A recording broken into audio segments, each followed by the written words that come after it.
ចូលមកដល់ចំពោះវគ្គទី2របស់យើងវិញហើយយើងក៏បានឃើញផងដែរថារឿងក៏បានបង្ហាញចំពោះទីកន្លែងមួយដែលយើងបានឃើញជាមួយនឹងធានដៅរបស់យើងដែលគាត់គឺបានប្រាយជាមួយនឹងសន្លឹកការរបស់គាត់ជាពិសេសវាក៏បានបង្កើនជាមួយនឹងអាយុរបស់គាត់ផងដែរប៉ុន្តែហើយបីជារស់បានប្រហែលត្រឹមតែ2ឆ្នាំទេដឹងយ៉ាងណាក៏ដោយចំពោះធានដៅរបស់យើងគាត់គឺកំពុងតែឆ្ងល់ពីការបង្ហាត់ហើយបីជាខ្ញុំគឺគ្រាន់តែជាមនុស្សដែលមិនទាន់យល់ច្បាស់អំពីរឿងនេះជាពិសេសជាមួយនឹងដែរម្ចាស់រូបរាងកាយដើមមួយនេះវឹកហាត់មើលទៅវាពិតជារញ៉េរញ៉ៃជាខ្លាំងយើងក៏បានឃើញផងដែរថានៅពេលនោះកូនសិស្សពៅដែលមានឈ្មោះថាយីងដូច្នេះហើយខ្ញុំសូមហៅថាយីងហើយដោយនាងគឺបានមើលទៅនេះនិយាយជាមួយនឹងធានដៅរបស់យើងហើយបីជាពួកគេគឺចង់និយាយពីអ្វីនោះទេត្រង់នឹងប៉ុន្តែមើលទៅដូចអត់សំខាន់នោះទេដឹងត្រឹមថាកូនសិស្សពៅនឹងមួយម៉ាត់ណាក៏គិតតែចង់សម្លាប់ផងដែរសម្រាប់ធានដៅបានប្រតិការនាងថាអូហាក់បីជាអ្នកគឺនៅតែមិនចាំពីអ្វីដែលខ្ញុំនិយាយមុនដែរឬទេ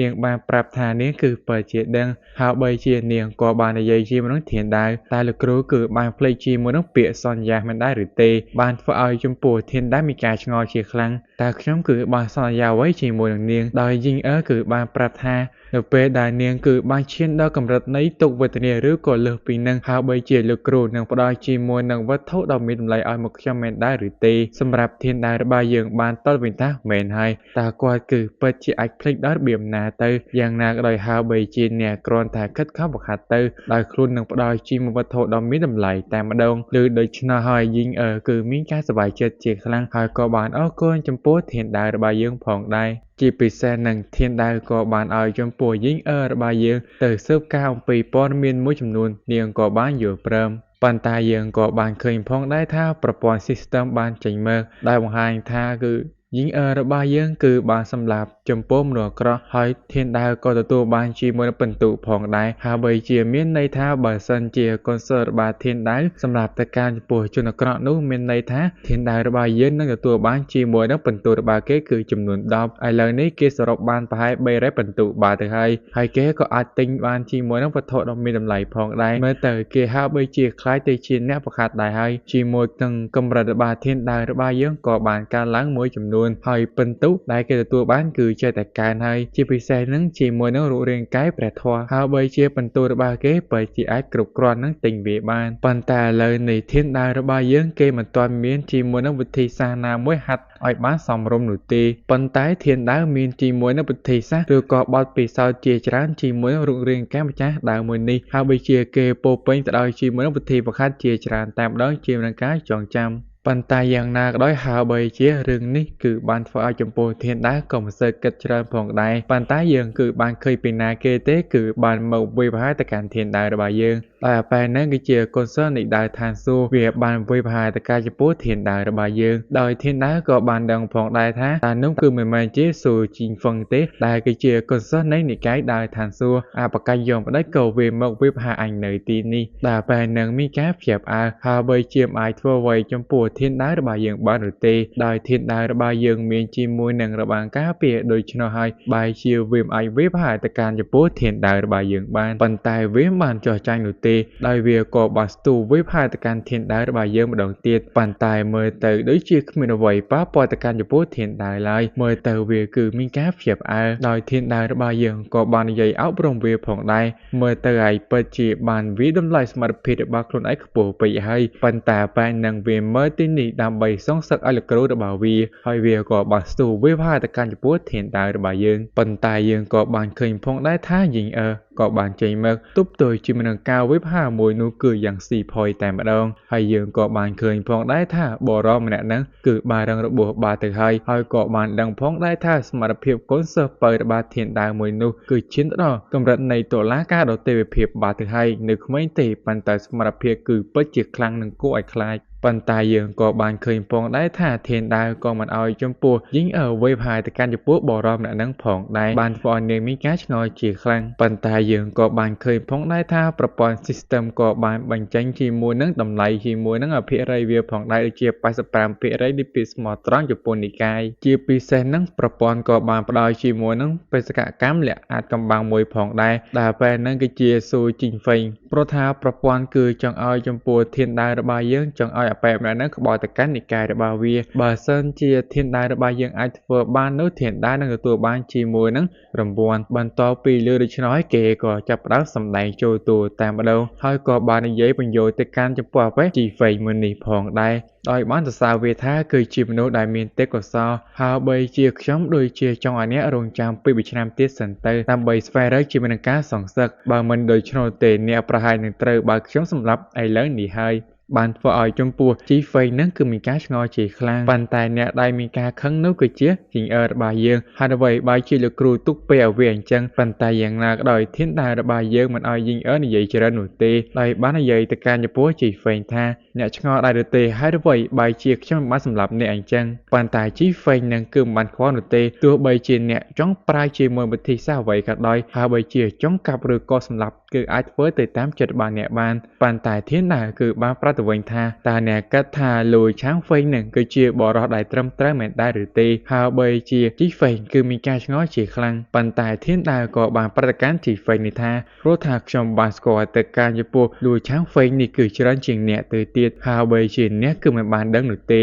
ហើយខ្ញុំនឹងប្រាប់ឲ្យអ្នកឲ្យដឹងអំពីរឿងមួយអំពីឃាតករដែលសម្លាប់ទៅកាន់ឪពុករបស់អ្នកគឺជាលួយឆាងហ្វេងនេះហើយគឺជាលួយឆាងហ្វឹងច្រឡំហើយបើជាអ្នកតើជឿដែរឬទេប៉ុន្តែលួយជីហ្វេងនឹងហើយបើដូចជាមិនជឿនោះទេតើអ្នកគឺកំពុងតែប្រាជ្ញាក្នុងវិធីសាស្ត្រអ្វីព្រោះថាខ្ញុំគឺបាននៅជាមួយនឹងគាត់គឺជាយូរមកហើយតើគាត់គឺពិតជាអាចធ្វើរឿងនេះដោយរបៀបណាប៉ុន្តែយ៉ាងណាក៏ដោយធានដែរក៏បាននិយាយពីហេតុការណ៍ដែលគាត់គឺបានជួបព្រោះថានៅពេលនោះគាត់ក៏បានទៅលេងចំពោះគ្រួសារជាងផងដែរហើយបើជាគ្រួសារជាងក៏បានបង្កើតជាមួយនឹងកូនប្រុសម្នាក់ហើយមើលទៅគេមានជាមួយឆ្អឹងដ៏រឹងមាំស័ក្តិសមជាមួយនឹងការវឹកហាត់គឺជាទេពកោសល្យហើយខ្ញុំក៏ចង់យកគេធ្វើជាកូនសិស្សរបស់ខ្ញុំផងដែរប៉ុន្តែនៅពេលដែលខ្ញុំត្រឡប់មកម្ដងទៀតគ្រួសារជាងនឹងគឺត្រូវបានគេបំផ្លាញចោលបាត់ទៅហើយព្រោះថាគ្រួសារនោះត្រូវបានគេចាប់ការនិងត្រូវបានលុបបំផ្លាញដានតែម្ដងហើយនៅពេលនោះដោយសារតែមានការខឹងជាខ្លាំងធានដែររបស់យើងក៏បានសម្លាប់មនុស្សរាប់មិនអស់ដើម្បីស៊ើបការហើយនឹងចង់ដឹងពីមូលហេតុមួយនេះប៉ុន្តែយើងក៏បានឃើញផងដែរថា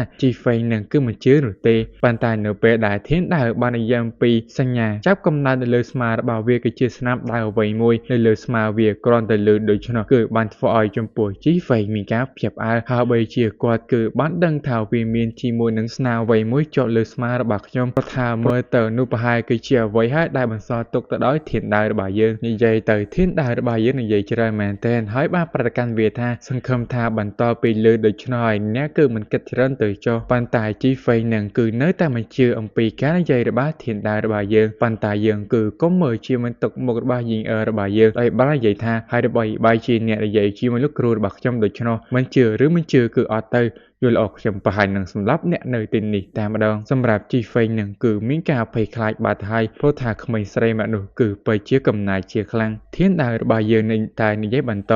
លួយឆាងហ្វឹងនឹងគឺបោកខ្លាចជាមួយនឹងគ្រួសារជាងរបស់អ្នកតើអ្នកគឺបានយល់អំពីការខ្ញុំនិយាយដែរឬទេហើយបីជាមើលទៅធានដែររបស់យើងគឺត្រូវតែនិយាយចំតែម្ដងព្រោះថាជាមួយនឹងវិធីវឹកហាត់របស់លួយឆាងហ្វឹងមួយនេះគឺវាស្រដៀងគ្នាជាមួយនឹងជីហ្វេងដូច្នោះលួយឆាងហ្វឹងគឺចង់យកជាមួយនឹងអាប៉ែនឹងធ្វើជាមួយនឹងការវឹកហាត់របស់គេអាចថាយកជាមួយនឹងការវឹកហាត់របស់អាប៉ែជីហ្វេងនឹងបូកផ្សំជាមួយនឹងការវឹកហាត់របស់វានិយាយទៅគឺចង់ចម្រាញ់ដូចជាថ្នាំអីចឹងទៅណាអ្នកគ្នាប្រហែលគួរតែយល់ហើយអំពីរឿងនេះប៉ុន្តែដោយសារតែកញ្ញាជីងអឺនិយាយច្រើនពេកក៏ត្រូវឃើញថាធានដែររបស់យើងក៏បានថាឲ្យផងដែរជាពិសេសហ្នឹងក៏បាននាំចំពោះប៉ែជីហ្វេងចាចេញពីនិកាយដោយសារតែមិនអាចប្រកែកបានក៏ចាប់បោះអាហ្នឹងចេញទៅក្រៅតាមម្ដងទៅចំពោះប្រព័ន្ធ system ក៏បានចេញមកព្រោះថាភារកិច្ចមួយនេះគឺចង់ឲ្យប៉ែស៊ូជីហ្វេងហ្នឹងគឺបបល់ក្នុងនិកាយរបស់គេហើយចាចេញពីនិកាយដើរឋានសួគ៌បន្ទាប់ពីបានបញ្ចប់ធានដែរនឹងទទួលបានជាមួយនឹងរង្វាន់ប៉ុន្តែលើនេះបេសក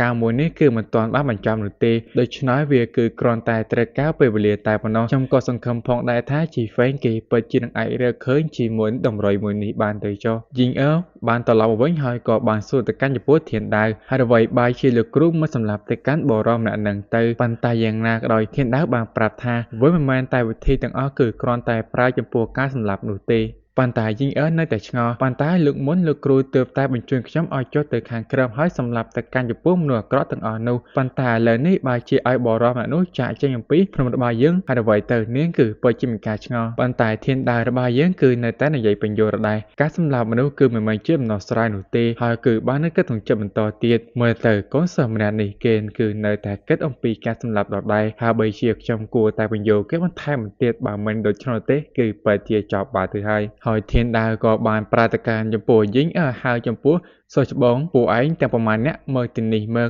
នាងក៏បានយល់ព្រមធានដាវក៏បានកំពុងតែមើលទៅការ system របស់ខ្លួនព្រោះថាលើនេះបន្ទូរបស់ខ្លួនក៏ត្រូវបានការឡើងបំផុងដែរព្រោះថាបន្ទូដែលគេទទួលបានគឺសិតតែមកពីកុនសឺរបស់គេហើយបន្ទាប់ពីពួកគេក៏បានឃើញផងដែរថាកុនសឺរបស់ធានដាវរបស់យើងក៏បានមើលផងដែរដោយធានដាវរបស់យើងក៏បានសួរទៅកាន់ពួកគេតែឥឡូវនេះអ្នកនរគ្នាគឺកំពុងតែធ្វើអ្វីឲ្យប្រកបយើងក៏បានឃើញផងដែរថាកុនសឺទី4គឺចាប់ផ្ដើមមានការភ្ញាក់ផ្អើលប៉ុន្តែគេនៅតែនិយាយលេសថាគេគឺបានធ្វើអ្វីតាមដែលលោកគ្រូបាននិយាយគឺបានយាលបាតទៅតាមភ្នំជីងទីនហើយក៏មិនបានធ្វើអ្វីផងដែរប៉ុន្តែធានដាវរបស់យើងតតទៅវិញថាខ្ញុំស្អប់ណាស់មនុស្សណាដែលហ៊ានកុហកខ្ញុំគ្រាន់តែលើដូច្នោះហើយកូនសិស្សទី3ក៏បានប្រាប់តែម្ដងទៅដែលខ្លួនគឺបានឃើញអ្នកប្រមាញ់ខ្លះគឺនៅកន្លែងតំបន់របស់ខ្លួនដូច្នោះដោយសារតែខ្លាចមានការបារម្ភគ្រោះថ្នាក់ដូច្នោះក៏បានចាប់ការទៅកាន់ពួកគេទាំងអស់នោះតាមម្ដងទៅប៉ុន្តែយ៉ាងណាក៏ដោយធានដាវបានប្រាប់ថាដល់តាមខ្ញុំចាំដូចជាបានការពារនៅទីនេះមិនទាន់បានស្ដារឡើងមកវិញនោះទេប៉ុន្តែយ៉ាងណាក៏ដោយវាជាបំផុតនោះទេថានឹងមានមនុស្សធម្មតានឹងអាចឆ្លងកាត់មកជុំវិញភ្នំមួយនេះបន្ទាប់ពីលើសម្ដីដូច្នោះហើយកូនសិស្សទី3ក៏រើភ្ញាក់ខ្លួនផងដែរហើយយ៉ាងណាក៏ដោយកូនសិស្សទី3នឹងធ្វើតាមបញ្ជារបស់លោកគ្រូហើយគេគឺមិនហ៊ានធ្វើខុសដូច្នោះទៀតនោះទេកម្មម្ដងនៅពេលដែលពួកគេគឺបានចាក់ចេញមកក្រៅវិញដោយពួកគេក៏មានការឆ្ងល់ផងដែរព្រោះថាឥឡូវនេះលោកគ្រូរបស់ពួកគេគឺបានខុសប្លែកពីមុនសូម្បីតាទី3ក៏អញ្ចឹងផងដែរហើយបើជាក៏ឆ្ងល់ពីលោកគ្រូមិនដឹងថាហេតុអ្វីនោះទេប៉ុន្តែសម្រាប់បរិមេធំដែលជាកូនសិស្សទី3ហ្នឹងតែខ្ញុំច្រឡំទៅហើយ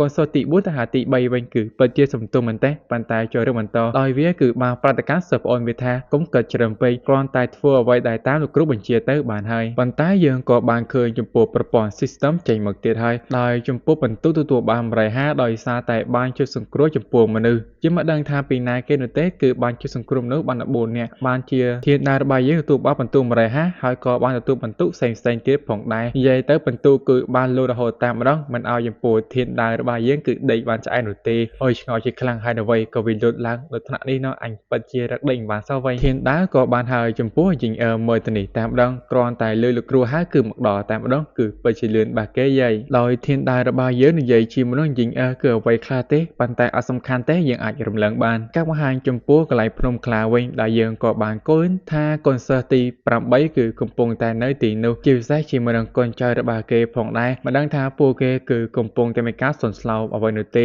ប្រហែលពួកគេគឺបានដឹងថាលូឆាងហ្វឹងនឹងគឺត្រូវបានចំពោះជីធានដាវគឺត្រូវបានសម្លាប់ជាមួយនឹងរូបរាងកាយព្រះធម៌ដ៏អស្ចារ្យហើយបើជាពួកគេគឺចាប់ផ្ដើមមានការភ្ញាក់ផ្អើលជាពិសេសមេរបស់គេតាមម្ដងគឺមានការភ័យខ្លាចចំពោះលោកគ្រូជាខ្លាំងសង្ឃឹមថានឹងគ្មានរឿងអ្វីកើតឡើងចំពោះគេទៅចោះប៉ុន្តែរឿងក៏បានការបង្ហាញចំពោះធានដាវរបស់យើងវិញយើងក៏បានឃើញផងដែរថាជាមួយភាពស្មោះត្រង់របស់កូនសិស្សទី8របស់គេក៏បានលូតឡើងបន្តិចផងដែរធានដាវមានការឆ្ងល់ជាខ្លាំងចំអញដូចជាមិនបានធ្វើអ្វីវានោះទេដោយក៏វាមានជានឹងភាពស្មោះត្រង់ប៉ុន្តែដោយសារតែខ្ជិលគិតច្រើនហ្នឹងធានដាវរបស់យើងក៏ចាប់ផ្ដើមចាប់ជាមួយនឹងរង្វាន់របស់គេតែម្ដងទៅដែលយើងក៏បានឃើញផងដែរថានៅពេលនោះធានដាវរបស់យើងក៏បានចាប់បានជាមួយនឹងសត្វទេវកថាឬក៏សត្វនៅក្នុងរឿងព្រេងនិទានបានធ្វើឲ្យចំពោះធានដាវរបស់យើងគឺពិតជាមានការសប្បាយចិត្តជាខ្លាំងមើលតែការចាប់មួយនេះគឺពិតជាមិនអន់នោះទេហើយធានដាវក៏បានដឹងផងដែរព្រោះថាមនុស្សភាគច្រើនគេប្រើជាមួយនឹងដាវហោះប៉ុន្តែ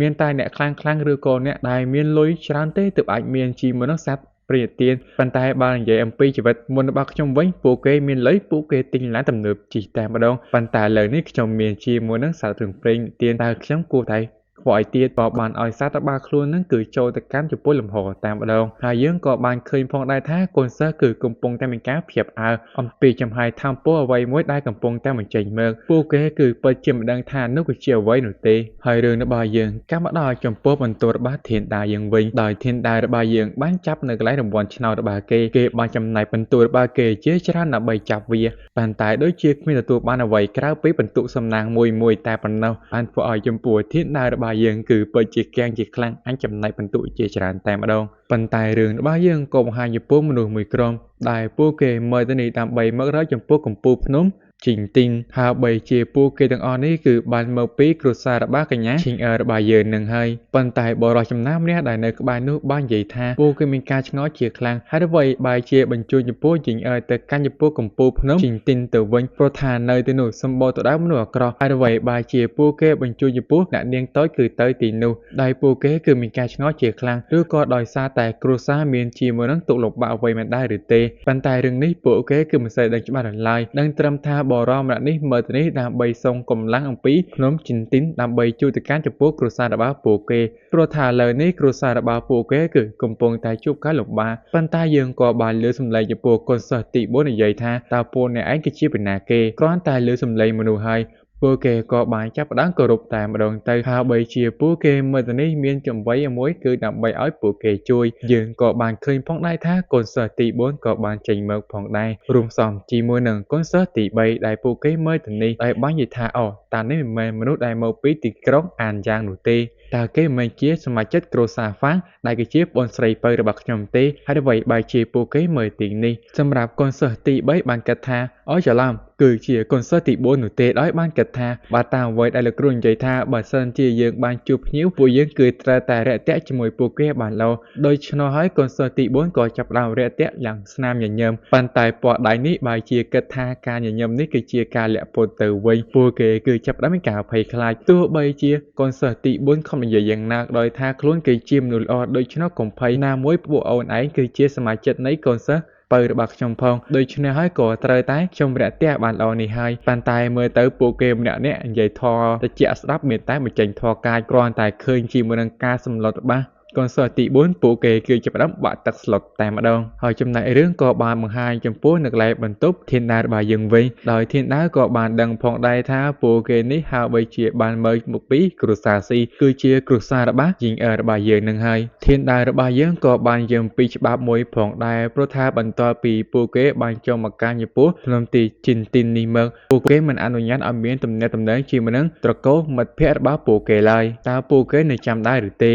ជីងអើគឺបានប្រតិវិញថានាងគឺពិតជានៅចាំប៉ុន្តែមើលទៅចំពោះពួកគេដែលមកពីត្រកូលគ្រួសារស៊ីនេះហើយបីជាគឺនៅតែសម្បូរទៅកាន់ពួកគេជាពិសេសនោះពួកគេក៏មានការសប្បាយចិត្តនៅពេលដែលបានជួបជាមួយនឹងអ្នកនាងតូចរបស់គេបានធ្វើឲ្យចំពោះជីងអើគឺមានការភ្ញាក់ផ្អើលជាខ្លាំងព្រោះថាពួកគេមើលទៅនេះក៏ដើម្បីសុំជំនួយផងដែរប៉ុន្តែសម្រាប់ធានតាបានគិតនៅក្នុងចិត្តហើយបីជាមើលទៅយីងអើគឺមិនបានចាំពួកគេនោះទេព្រោះថានាងបានរស់នៅទីនេះចាប់តាំងពីនាងមានអាយុ5ឆ្នាំដូច្នេះហើយវាគឺជារយៈពេលយូរណាស់ហើយដែលនាងគឺមិនបានស្គាល់ទៅកាន់ពួកគេប៉ុន្តែកូនសិស្សទី3ប្រតិកម្មពួកដៃនឹងថាហើយពួកឯងមិនដាច់ក៏និយាយលឺម៉េះកន្លែងនេះមិនមែនជាកន្លែងស្រែកយំរបស់ពួកឯងនោះទេសម្រាប់កូនសិស្សទី5បាននិយាយថាដោយសារតែនេះគឺជាសមាជិកនៃគ្រួសារប្អូនពៅរបស់ខ្ញុំនោះទេបើមិនដូច្នោះទេគឺគិតថាខ្ញុំនឹងមិនទុកឲ្យពួកគេរស់យូរឬទេខ្ញុំនឹងសម្លាប់ចោលតែម្ដងយើងក៏បានឃើញផងដែរថានៅពេលនោះហ្នឹងកូនសិស្សទី4របស់យើងនិយាយថាដោយសារតែប្អូនស្រីពៅគឺជា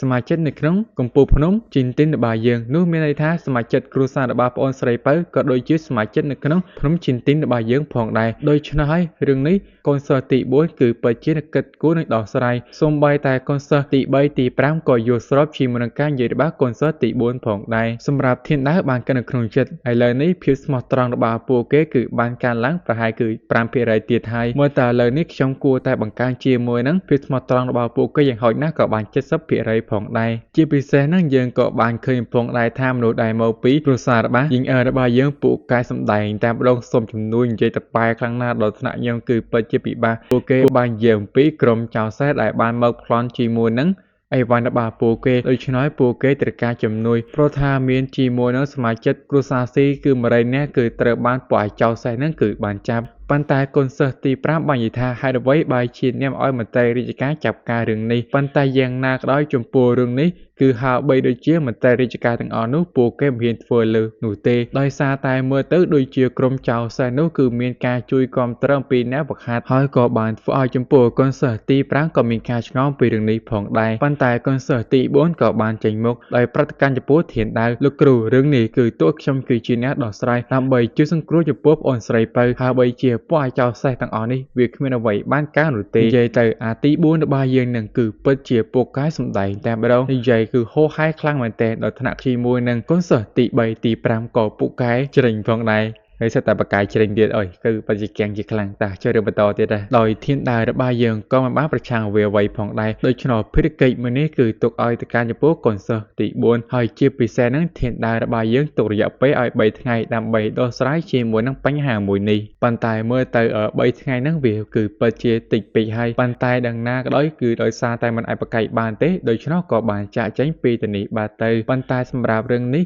ធានដាវរបស់យើងបានដឹងបាត់ទៅហើយរយៈពេល3ថ្ងៃនេះគិតថាវាគឺពិតជាយូរពេកហើយសម្រាប់កូនសិស្សទី4ហ្នឹងគឺពិតជាអាចដោះស្រាយជាមួយនឹងបញ្ហាមួយនេះគឺលឿនណាស់តែម្ដងហើយជាពិសេសយើងក៏បានឃើញថាពណ៌ដៃដែលមកពីគ្រូសាស៊ីក៏បានអរគុណចំពោះធានដាវរបស់យើងជាពិសេសជាមួយនឹងភាពស្មោះត្រង់ឬក៏ការគោរពមកកាន់ចំពោះធានដាវរបស់យើងក៏ទទួលបានពិន្ទុ30ផងដែរបន្ទាប់ពីនិយាយរួចហើយក៏បានប្រាប់ទៅកាន់ពួកគេឲ្យឆាប់ចាក់ចេញពីកំពូលភ្នំមួយនេះសម្រាប់ធានដាវក៏បានប្រាប់ទៅកាន់ចំពោះពួកគេអំពីបញ្ហាគ្រួសារស៊ីហើយបីជាកូនសិស្សទី4របស់ខ្ញុំពិតជាអាចដោះស្រាយបានព្រោះថាជាមួយនឹងប្រាជ្ញារបស់វាគឺពិតជាឆ្លាតដូច្នោះអ្នកនរគ្នាគឺកុំបារម្ភអីជាពិសេសហ្នឹងយើងក៏បានឃើញផងដែរថាធានដាវគឺបានឲ្យចំពោះកូនសិស្សទី5គឺមានភារកិច្ចអ្វីមួយដោយធានដាវទុកពេលអររយៈពេល2ថ្ងៃព្រោះថាគឺចង់ឲ្យចំពោះកញ្ញាម្នាក់ហ្នឹងគឺទៅពិនិត្យមើលជាមួយនិកាយដើរឋានសួគ៌ជាពិសេសក៏ត្រូវតែស៊ើបដំណឹងពីសិស្សច្បងរបស់ពួកឯងផងដែរហើយក៏ត្រូវតែស៊ើបការជា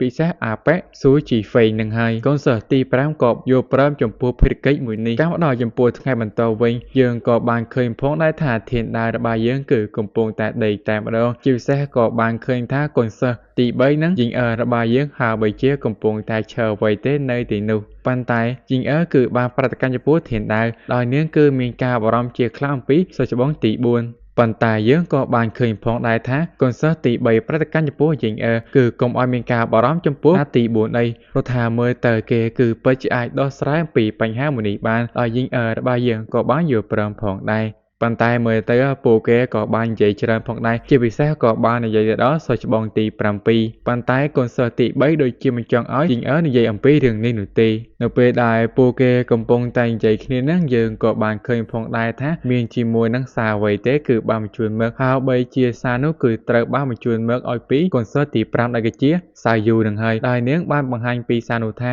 ការស្លាប់របស់លូឆាងហ្វឹងហ្នឹងនិកាយដើរឋានសួគ៌ឥឡូវនេះគឺកំពុងតែស្ថិតនៅក្នុងភាពវឹកវរជាពិសេសគឺការយុទ្ធគ្នាដើម្បីដណ្ដើមជាមួយនឹងតំណែងខ្លាចជាអ្នកដឹកនាំនិកាយជីហ្វេងក៏បានត្រឡប់ទៅកាន់និកាយផងដែរប៉ុន្តែគេគ្មានមុខតំណែងអ្វីទេនៅក្នុងនិកាយមួយនោះទៀតជាពិសេសគេក៏បាននិយាយអំពីមេដឹកនាំនិកាយមុនគឺលូស៊ីកុងគឺបានចូលក្នុងភាពឯកោព្រោះថាគេគឺទៅខិតខំបង្ខាត់បន្ថែមទៀតប៉ុន្តែគេគឺនៅតែមានការសង្ស័យលូស៊ីកុងនេះគឺប្រហែលគេគឺចង់ប្រាជ្ញជាមួយនឹងអាកាសមួយនេះដើម្បីទម្លុះទៅកាន់ចំពោះអាណាចក្រមួយទៀតហើយប្រហែលវាគឺជាអាណាចក្រនៃទុកវេទនាចាប់ផ្ដើមហើយមើលទៅប៉ុន្តែអ្វីដែលចំពោះធានដាវរបស់យើងចង់បាននោះគឺជាជីហ្វេងព្រោះថាខ្លួនគឺចង់ឲ្យប៉ែហ្នឹងឆាប់បោះបោជាមួយនិកាយរបស់គេអាងឲ្យខ្លួនគឺឆាប់បញ្ចប់ជាមួយភារកិច្ចប៉ុន្តែកូនសិស្សទី3មានការឆ្ងល់ជាខ្លាំងព្រោះថាជីហ្វេងគ្រាន់តែជាអ្នកបង្ហាត់ម្នាក់ដែលចូលទៅក្នុងអាណាចក្រនៃតុលាការរទេភាពតែប៉ុណ្ណោះហើយអ្វីបាយជាលោកគ្រូគឺពិតជាចាប់អារម្មណ៍ចំពោះអាប៉ែម្នាក់នោះជាខ្លាំងប៉ុន្តែយ៉ាងណាក៏ដោយចំពោះរឿងនេះគឺ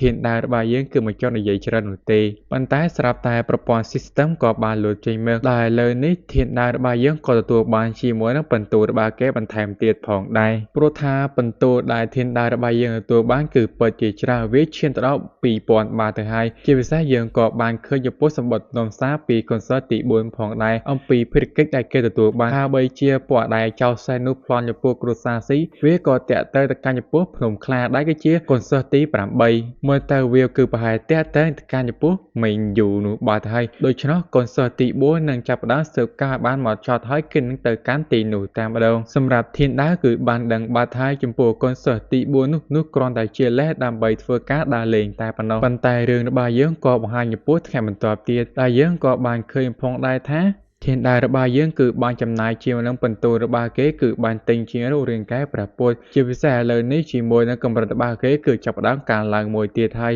ប៉ុន្តែមិនដឹងថាកម្រិតវាគឺមួយណាច្បាស់ទេចឹងខ្ញុំអត់ទាន់និយាយទេយើងគឺអាចមើលបានឥឡូវនេះធានដាវរបស់យើងគឺនៅប្រហែលជាបន្ទុក 1000 ជាងហើយអត់ទេគឺប្រហែលជា 900 បន្ទុកជាងថាគេបាច់ចំណាយជាពិសេសក៏បានប្រើជាមួយនឹងកាតរបស់គេដើម្បីបង្កើនជាមួយនឹងអំណាចរបស់គេហើយបីជាឥឡូវនេះធានដាវរបស់យើងគឺក្មេងជាងមុនបាទទៅហើយគេក៏ចាប់ដើមសាឡបងចាប់ឆ្នោតម្ដងទៀតផងដែរប៉ុន្តែមើលទៅយើងគឺអាចមើលបានព្រោះថាគេបានចាប់ចង់ប្រហែល10ដងបាទហើយប៉ុន្តែទទួលបានតែការអរគុណបូកជាមួយនឹងសំណាងមួយតែប៉ុណ្ណោះចំយាយអាចចំណាយបន្ទុកចង់អស់500ជាងបាទហើយប៉ុន្តែដូចជាគ្មានបានអ្វីនោះទេហើយក៏បានកាត់បន្តជាមួយនឹងជំនាញនិងអាវុធនៅក្នុងហាងគឺវាពិតជាថោកពេកហើយសម្រាប់ខ្ញុំឥឡូវនេះជាពិសេសនេះខ្ញុំគួរតែបង្កើនជាមួយនឹងជំនាញរបស់ខ្ញុំគឺកាន់តែល្អព្រោះថាពួកអាកុនសឺតរបស់ខ្ញុំពួកគេនឹងអាចបោះបោឬក៏សងសឹកខ្ញុំនៅពេលណាក៏បានប៉ុន្តែធានដាវក៏បានហៅចំពោះយីងអឺផងដែរមិនដឹងថាហៅនាងគឺដើម្បីធ្វើអ្វីនោះទេហើយដូចជាធានដាវគឺបានឲ្យនាងយកជាមួយកំណប់ទ្រព្យទាំង4គឺដើម្បីទៅណាទេអត់ដឹងទេយើងគឺមានតែចាំមើលបន្តទៀតដូចជាឲ្យនាងទៅយកជាមួយនឹងជក់ដើម្បីឲ្យគាត់សរសេរអ្វីមួយនាងក៏បានយល់ព្រមបន្ទាប់មកយើងក៏បានឃើញថាធានដាវក៏បានចាប់ផ្ដើមសរសេរជាមួយនឹងអក្សរចងរបស់គេផងដែរមិនដឹងថាគេសរសេរនេះគឺដើម្បីធ្វើអ្វីនោះទេយើងគឺមានតែចាំមើលបន្តទៀតព្រោះថាការសរសេរអក្សរចងរបស់ធានដាវរបស់យើងគឺមិនអន់នោះទេនិយាយទៅគឺពិតជាអស្ចារ្យគ្រាន់តែការសរសេររបស់គេគឺពិតជាខ្លាំងតែម្ដងការសរសេររបស់ធានដាវរបស់យើងខ្ញុំនិយាយចាំមិនទៅប្រហែលវាគឺជារូបមន្តគឺវឹកហាត់អ្វីមួយសម្រាប់ឲ្យកុនសឺតទី4ប៉ុន្តែហើយបីជាត្រឹមនឹងពួកគេនិយាយច្រើនខ្លាំងពេកហើយយើងអាចគឺកាត់ចោលបានដឹងត្រឹមថានោះគឺជាជំនាញបេះដូងអ្វីទេហើយបើជាបន្តិចទៀតអ្នកគ្នាដឹងហើយថាវាគឺជាជំនាញអ្វីប៉ុន្តែដឹងត្រឹមថាជំនាញមួយនេះធានដាវគឺទុកឲ្យចំពោះកុនសឺតទី4បន្ទាប់ពីបញ្ចប់ជាមួយនឹងភារកិច្ចរបស់គេហើយធានដាវក៏បាននិយាយលួមជាមួយនឹងជីងអឺផងដែរកុំឲ្យមានការចំណាយទៅកាន់សិស្សច្បងអីហើយបើជាអ្នកក៏ទទួលបានជាមួយនឹងវត្ថុផងដែរនៅពេលក្រោយជាពិសេសហ្នឹងក៏បាននិយាយរឿងរ៉ាវអំពីកុនសឺតទី4ដែលបានសង្គ្រោះទៅកាន់សមាជិករបស់នាងផងដែរនិយាយឡើងតែប៉ែតែម្ដងនិយាយហ្នឹងគឺដើម្បីចំឲ្យចំពោះកញ្ញាជីងអឺរបស់យើងចំណាយទៅកាន់កុនសឺតទី4ប៉ុន្តែពួកគេក៏បានចាប់ផ្ដើមនិយាយអំពីកុនសឺតទាំង9នាក់នៅពេលដែលនិយាយជាមួយនឹងកុនសឺតទាំង9នាក់សុកបានធ្វើឲ្យធានដាវគឺចាប់ផ្ដើមមានការភ្ញាក់ផ្អើលតានោះមែនទេមូលហេតុដែលជីធានដែរចាប់ផ្ដើមទទួលយកសិស្សទាំងបាន9នាក់ប៉ុន្តែបែរជាមិនយកគ្រប់10នាក់ទៅវិញសិស្សទាំង9នាក់ធានដែរម្នាក់គឺសិតតែមានជាមនុស្សទេពកោសល្យហើយបីជាឈ្មោះរបស់ពួកគេទាំង9នាក់ហ្នឹងបែរជាផ្សំទៅខ្វះជាមួយនឹងពាក្យមួយមិនដឹងថានោះគឺជាពាក្យអ្វីនោះទេហើយពាក្យមួយដែលបាត់នោះគឺជាពាក្យពេលវេលាហើយចំពោះការទទួលសិស្សរបស់ជីធានដែរនោះតើវាគឺពាក់ព័ន្ធអ្វីឲ្យប្រកាសទៅហើយបីជាឈ្មោះជាមួយនឹងកំណាព្យមួយនេះមើលទៅវាគឺពិតជាស្តីគ្នាខ្លាំងណាស់តែអាចទេថាជីធានដាវក៏ជាមនុស្សដែលធ្វើដំណើរឆ្លងពេលវេលាដូចខ្ញុំផងដែរនេះវាគ្រាន់តែជាការគិតរបស់តួឯករបស់យើងតែប៉ុណ្ណោះប៉ុន្តែរឿងរបស់យើងគឺការបង្ហាញចំពោះកុនសឺតទី4របស់យើងវិញហើយយើងក៏បានឃើញផងដែរថានៅពេលដែលគាត់គឺកំពុងតែហោះហ្នឹងគាត់ក៏បានចែកប្រាក់ឲ្យទៅកាន់ចំពោះប្រជាជនផងដែរប៉ុន្តែមើលទៅអាប្រាក់ហ្នឹងបុកក្បាលទៅកាន់ប្រជាជនពិតជាច្រើនជាពិសេសហ្នឹងក៏ទទួលបានជាមួយបន្ទូដែលគេគោរពផងដែរហើយបើជាបានធ្វើឲ្យចំពោះធានដាវបានសរសើរទៅកាន់កុនសឺតទី4គឺពិតជាធ្វើបានល្អយើងក៏បានឃើញផងដែរថាកុនសឺតទី4ហ្នឹងក៏បានមកដល់ជាមួយនឹងកំពូលភ្នំខ្លាបាទៅហើយប៉ុន្តែក៏មើលអាកុនសឺតទី8ហ្នឹងគឺគិតតែដេកតែប៉ុណ្ណោះទោះបីជាកូនចៅរបស់វាខំដាស់តែម្ដងហើយបើជាមានគេចង់ជួបបានតពីបានងើកទៅមើលទៅបានដឹងថានោះគឺជាសិស្សច្បងទី4ហើយក៏បានចាប់ផ្ដើមនិយាយរាក់ទាក់ជាមួយនឹងគ្នាតែម្ដងទៅមូលហេតុដែលកូនសិស្សទី4មើលទៅនេះដើម្បីស៊ើបអង្កេតពីរឿងអ្វីមួយព្រោះថាអំពីរឿងដែលពួកឯងចោលសែននោះគឺ ចាប់ចម្រិតចំពោះក្រុមគ្រួសាររបស់កូនសិស្សទី9គឺជាកូនសិស្សបើហើយបើជាវាគឺតាក់ទងទៅកាន់ជាមួយនឹងក្រុមរបស់អ្នកមែនដែរឬទេប៉ុន្តែគេបានតបវិញថាអត់នោះទេមើលទៅវាគឺមិនបានតាក់ទងជាមួយនឹងគេនោះទេនិយាយទៅគេគឺមិនបានធ្វើអ្វីនោះឡើយហើយបើជាគឺកំពុងតែមានការសង្ស័យទៅវិញទៅមកបាត់ហើយអំពីរឿងនេះប៉ុន្តែមើលទៅចាំខ្ញុំនិយាយតែចំណុចសំខាន់បានទៅហើយយើងគឺមិនបាញ់និយាយច្រើនពេកនោះទេដឹងត្រឹមថាកូនសិស្សទី4នឹងនិយាយចាប់ប្រកាន់ថាអាកូនសិស្សទី8នឹងគឺជាមនុស្សដែលមិនគោរពគ្រូនិយាយទៅគឺពិតជាក្បត់ហើយចំពោះភាពស្មោះត្រង់របស់វាក៏បានចាប់ផ្ដើមការឡើង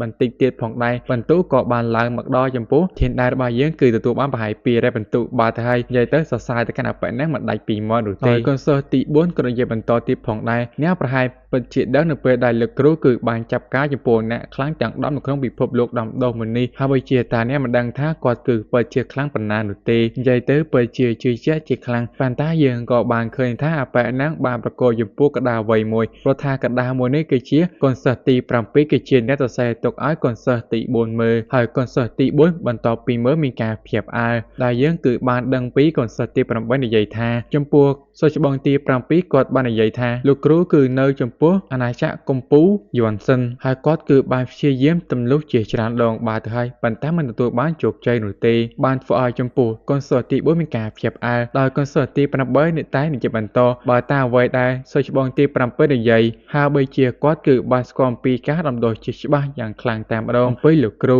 ហើយបើជាបើតាអ្វីដែលខ្ញុំដឹងប្រហែលគាត់គឺបានប្រាជ្ញជាមួយនឹងថ្នាំហាមឃាត់មើលទៅនិយាយទៅការនិយាយរបស់វាគឺជាទឹកមុខដ៏កំណាចប៉ុន្តែយើងហាក់បីជាបានឃើញថាកូនសិស្សទី4ដូចជាមិនបានចោទរំអំពីការនិយាយរបស់វានោះទេប៉ុន្តែយ៉ាងណាក៏ដោយកូនសិស្សទី7នៅតែចង់ឲ្យចំពោះកូនសិស្សទី4សាកល្បងអំពីរឿងមួយនេះប៉ុន្តែមើលទៅអាទី4របស់យើងដូចជាមិនចង់ស្ដាប់វិញនោះទេហើយអ្វីទៅបើជាខ្ញុំគឺត្រូវតែស្ដាប់តាមអ្នកទៅវិញនិយាយទៅអាទី4របស់យើងនិយាយច្រើនដែរត្រង់នឹងជាមួយនឹងកូនសិស្សទី8ប៉ុន្តែតែនឹងអត់សំខាន់ទេយើងអាចរំលឹកបានទៅបានហើយអត់ត្រូវអីនិយាយទៀតទេក៏បានកាត់ចោលទៅត្រឹមនឹងដឹងត្រឹមថាកូនសិស្សទី8ហ្នឹងក៏បានគិតទៅដល់អាទី7ផងដែរអំពីការនិយាយហើយបើជាតើវាគឺពិតជាត្រឹមត្រូវដែរឬទេប៉ុន្តែរឿងក៏បានបង្ហាញចំពោះកំពូលភ្នំជីងទីនទៅវិញយើងក៏បានឃើញផងដែរថាធានដែររបស់យើងគឺកំពុងតែអង្គុយវឹកហាត់តែម្ដងហើយក៏បានដឹងផងដែរថាឥឡូវនេះកម្លាំងរបស់ម្ចាស់រូបរាងកាយដើមនេះគឺពិតជាចុះខ្សោយជាខ្លាំងគឺដោយសារតែអាយុកាលរបស់គេកាន់តែច្រើនដូច្នោះការវឹកហាត់របស់គេគឺពិតជាពិបាកជាពិសេសហ្នឹងគេគឺឆាប់ដើមឆាប់ចុកចង្កេះជាខ្លាំងដោយធ្លាប់តែមានអាយុតិចធ្វើការអីមុំឥឡូវនេះពិតជាចុកដៃចុកជើងណាស់ហើយប៉ុន្តែក៏បានឃើញថាបន្ទូក៏ចេះតែការឡើងផងដែរអំពីភារកិច្ចដែលកូនសិស្សរបស់គេបានបញ្ចប់ហើយធានដាវក៏បានហៅចំពោះយីងម្ដងទៀតបាទទៅហើយដោយធានដាវគឺចង់ឲ្យនាងទៅកាន់ពិភពលោកខាងក្រៅដើម្បីស្វែងរកព័ត៌មានអ្វីមួយគ្រាន់តែលើដូច្នោះនាងមានការសប្បាយចិត្តបានធ្វើឲ្យធានដាវរបស់យើងគឺចាប់ផ្ដើមមានការឆ្ងល់ជាខ្លាំងពីយីងមូលហេតុដែលនាងគឺសប្បាយចិត្តយ៉ាងនេះដោយសារតែនាងបានខានចាក់ចេញអំពីកំពូលភ្នំយូរហើយដូច្នោះបាននាងមានអារម្មណ៍ថាសប្បាយនៅពេលដែលលោកគ្រូឲ្យនាងចាក់ចេញពីទីនេះយ៉ាងណាក៏ដោយមុននឹងចាក់ចេញនាងសួរថាចុះបើសិនបើមានអ្នកណាគេម្នាក់ធ្វើបាបនាងតើឲ្យនាងសម្លាប់ឬអត់ក៏ត្រូវបានធានដាវរបស់យើងផ្ទះម្ដាយតែនរណាទៅអាចធ្វើបាបអ្នកបានទៅបើអ្នកខ្លាំងយ៉ាងនេះនាងក៏បានយល់ព្រមហើយក៏បានចាក់ចេញពីទីនេះបាទទៅជាពិសេសយើងក៏បានឃើញផងដែរថាកូនសិស្សទី3ក៏បានមើលនិយាយជាមួយនឹងការជួសជុលនៃរបាំងការពារហើយបើជាវាគឺត្រូវការពេលយូរគេខ្លាចថាគេពិតជាមិនអាចធ្វើអ្វីបានឬក៏ជួសជុលបានលឿនប៉ុន្តែធានដាវប្រាប់ថាខ្ញុំទុកពេលឲ្យអ្នករយៈពេល2ឆ្នាំបើធ្វើមិនទាន់ទេត្រូវដាក់ទោសលើដូច្នោះវាក៏បានត្រឡប់ទៅវិញដើម្បីជួសជុលបន្ថែមទៀតហើយឥឡូវនេះដល់ពេលចំពោះធានដាវរបស់យើងចាប់ទៅកាន់ចំពោះវ័នគេហើយយើងឃើញផងដែរថាគេចាប់អស់បន្ទុកច្រើនតែម្ដងប៉ុន្តែអត់ទទួលបានអ្វីទេក្រៅពីបន្ទុកសំណាងគេម្ដងមួយបានធ្វើឲ្យគេមានការខឹងជាខ្លាំងងាប់ហើយម្ដេចក៏សើយ៉ាងនេះវើយយើងក៏បានឃើញផងដែរថាបន្ទុករបស់គេចាប់គឺពិតជាអស់ជាច្រើនតែម្ដងនិយាយទៅគឺពិតជាអាណិតជាខ្លាំងជាពិសេសប្រព័ន្ធ system ចេញមកអំពី G-Feng គឺបានក្បត់ទៅកាន់និកាយរបស់គេដូច្នោះក៏ទទួលបានជាមួយបន្ទុករបស់គេ200ផងដែរហើយភាពស្មោះត្រង់មកការចំពោះធានដាវរបស់យើងគឺបាន10%បន្ទាប់ពីបានមើលទៅក៏បានសរសើរទៅកាន់អបិជីហ្វេធ្វើបានល្អឥឡូវនេះបងបានបន្ទុក200ដែរតែប៉ុន្តែក៏បានឃើញថាកូនសិស្សទី4ក៏ត្រឡប់មកវិញដោយគេបានបញ្ចប់ជាមួយនឹងបេសកកម្មរបស់គេបាត់ទៅហើយគេក៏ចង់រាយការណ៍ទៅកាន់ចំពោះធានដាវប៉ុន្តែយើងបានឃើញថាជាមួយនឹងភាគរយស្មោះត្រង់គឺបានធ្លាក់ចុះបានធ្វើឲ្យចំពោះធានដាវគឺបានចោលអារម្មណ៍ជាខ្លាំងពីរឿងនេះហើយគេក៏បានប្រាប់ផងដែរថាអំពីការស៊ើបការរបស់គេ បីជាវាគ្មានអ្វីទាក់ទងទៅកាន់ចំពោះអាប្អូនទី8នោះទេធានដើររបស់យើងក៏បានសរសើរវាផងដែរថាធ្វើការបានល្អប៉ុន្តែក៏ចង់វានិយាយម្ដងទៀតតែអ្នកគឺមានអ្វីលាក់បាំងជាមួយខ្ញុំមិនដែរឬទេប៉ុន្តែមើលទៅហើយបីជាកូនសិស្សទី4ដូចជាមានអារម្មណ៍ថាស្លន់ស្លោមិនទេបន្ទាប់ពីបានឃើញជាមួយនឹងទឹកមុខនឹងការនិយាយរបស់ធានដើររបស់យើងគឺពិតជាកំណាចគេគឺចាប់ផ្ដើមមានការភ័យខ្លាចតែម្ដងបាទទៅហើយដោយសារតែមិនចង់និយាយច្រើនក៏បានប្រតិកម្មចំពោះទី4ដោយសារតែអ្នកបានបញ្ចប់អំពីភារកិច្ចហើយអ្នកឆាប់ទៅកាន់កន្លែងរនាំងការពារដើម្បីទៅជួយភ្លាមទៅប៉ុន្តែយើងក៏បានឃើញថាអាទី4គឺមិនទាន់បានទៅនោះទេហើយគេគឺមានអ្វីមួយគឺចង់ឲ្យចំពោះធានដើររបស់យើងជួយបញ្យោជាមួយវិធីសាស្ត្ររបស់គេព្រោះថាគេអត់ទាន់យកជាមួយនឹងខ្លឹមសារនេះឆ្អឹងហើយបើជាគឺពិតជាឆ្ងល់ជាខ្លាំងដូច្នេះចង់ឲ្យលោកគ្រូមកបញ្យោដោយធានដើរគឺបានដឹងថាអូតើគេមើលទៅនេះដើម្បីធ្វើតេស្តជាមួយនឹងសមត្ថភាពរបស់ខ្ញុំមិនដែរឬទេធានដើរក៏បានប្រាប់ផងដែរជាមួយនឹងផ្លូវវឹកហាត់គឺវាមានជាមួយនឹងការពិបាកជាខ្លាំងប៉ុន្តែអ្វីដែលខ្ញុំចាប់ហើយបើជាអ្នកគឺទើបតែឆ្លងកាត់ជាមួយនឹងការលំបាកមួយចំនួនមិនដែរឬទេប៉ុន្តែយ៉ាងណាក៏ដោយអ្នកគឺត្រូវតែហ្វឹកហាត់ឲ្យស្ងៀមស្ងាត់កុំចេះតែឆ្លុះវែងជាមួយនឹងរឿងផ្ដេសផ្ដាសអ្នកគ្រាន់តែធ្វើអ្វីខ្ញុំដែរនិយាយទៅបានហើយកូនសិស្សទី4គឺពិតជាបានយល់ព្រមប៉ុន្តែយ៉ាងណាក៏ដោយគេនៅតែចង់ឲ្យចំពោះធានដើររបស់យើងបញ្យល់ជាមួយនឹងវិធីសាស្ត្រហ្វឹកហាត់របស់គេដោយសារតែមិនអាចប្រកែកបានដូច្នោះហើយធានដើររបស់យើងគឺឲ្យគេបញ្ចេញមើលតាមម្ដងទៅយើងក៏បានឃើញផងដែរថាកូនសិស្សទី4ក៏បានចាប់ផ្ដើមបញ្ចេញជាមួយនឹងសាច់ស្នៀតរបស់គេដែលបានបញ្ចេញមើលយើងគឺអាចមើលបានចំហាយថាមពលដែលគេបានវាយសម្ដៅទៅកាន់ភ្នំគឺពិតជាបក់បែកនឹងខ្លាំងតែម្ដងហើយក៏បានសួរយោបល់ពីលោកគ្រូតែយ៉ាងណាដែរប៉ុន្តែធានដើររបស់យើងមើលមិនទាន់នោះទេចំអាបកាច់នេះវាយពិតជាលឿនដោយបានតទៅវិញថាវាគឺពិតជាគ្មានកន្លែងណាខ្វះខាតនោះទេប៉ុន្តែយ៉ាងណាក៏ដោយហើយបីជាអ្នកគឺកំពុងតែចង់ធ្វើអ្វីឲ្យប្រកបទៅយើងក៏បានឃើញផងដែរថាធានដើរក៏បានចាប់ផ្ដើមដាក់សម្ពាធទៅកាន់ចំពោះវាតែម្ដងបានធ្វើឲ្យវាចាប់ផ្ដើមលិតជង្គង់ហើយក៏បានដឹងថាខ្លួនគឺពិតជាបានធ្វើខុស